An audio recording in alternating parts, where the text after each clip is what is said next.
In this daily drop, we're going to talk about using sound blankets for more than just sound. So let's go. All right, first episode for the new week, week 4 of the daily drop. And while this will go out to the world on Monday, it is actually Sunday here in the barn. Most of the time, the Monday episode is shot on Sunday. And it's a time for me to do those little projects that I can't really do during the week. So one of them has been bugging me for a long time, and that is the topic of today. I'm a little grubby, not grumpy, grubby, but that's what Sundays and weekends are for.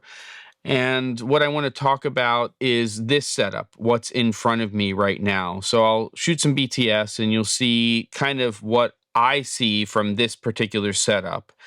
So in front of me, you'll see, first of all, the teleprompter setup, and that's where my main camera system is.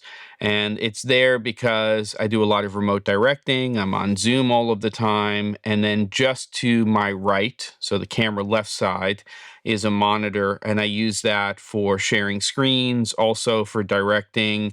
It's just, like when I do live streams, that's where all of the chat and things are. And then to my left is my main key light, which has been for a while a MixPanel 150 from Nanlite.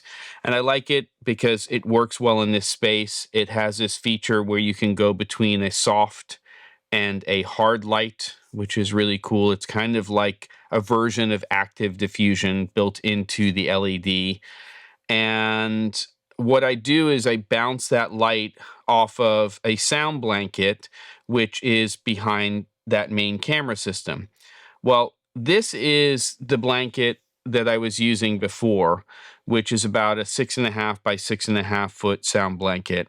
These are very heavyweight sound blankets. They're from a company called Vocal Booth to Go, and you can buy them with or without grommets. And what I love about them is not only how thick they are, but the fact that they are white on one side and black on the other.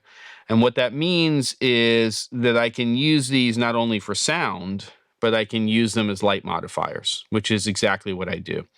So you can buy these in different sizes. I use them in here. Sometimes I'm covering windows or doors or things like that. But this particular one was just too small. And if you look just to the right of the larger version that I'm using right now, which is almost 10 foot wide by 6 foot high, you'll see that there's this stuff that's sitting on top of the insulation in this space. It's called flame spread, which is kind of a weird name because it actually prevents, it's designed to prevent problems if there are fires and things like that. And originally the plan for the barn was insulate, flame spread, and then sheetrock or a plasterboard type of material.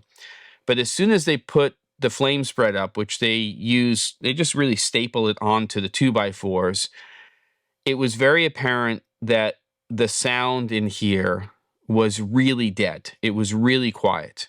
And I knew as soon as that sheetrock or that plasterboard went up, it was just going to be reverb hell.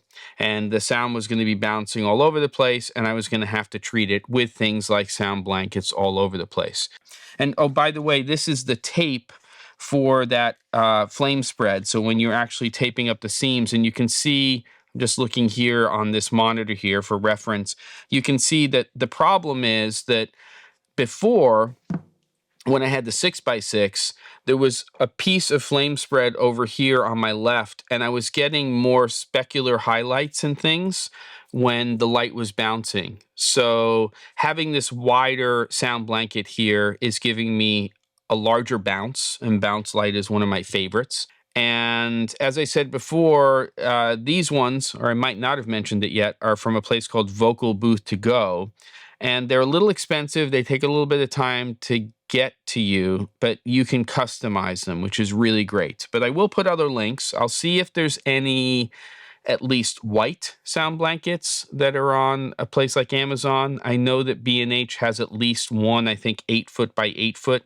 that I believe is black and white, but it doesn't have grommets. And grommets are really, really useful in terms of hanging them. You can use rope, you can use hooks, which is actually how I'm doing it. I have 4 hooks with this, but it's really easy to buy grommet kits. So you can just buy a do-it-yourself grommet kit, and it's very simple to use it, and you can just grommet till your heart's content. Always measure twice, grommet once. Don't forget that. I'll put a couple of other links just beside sound blankets that I find that are white or white and black. My friend Caleb Pike from DSLR Video Shooter has done some really great stuff with sound blankets as well.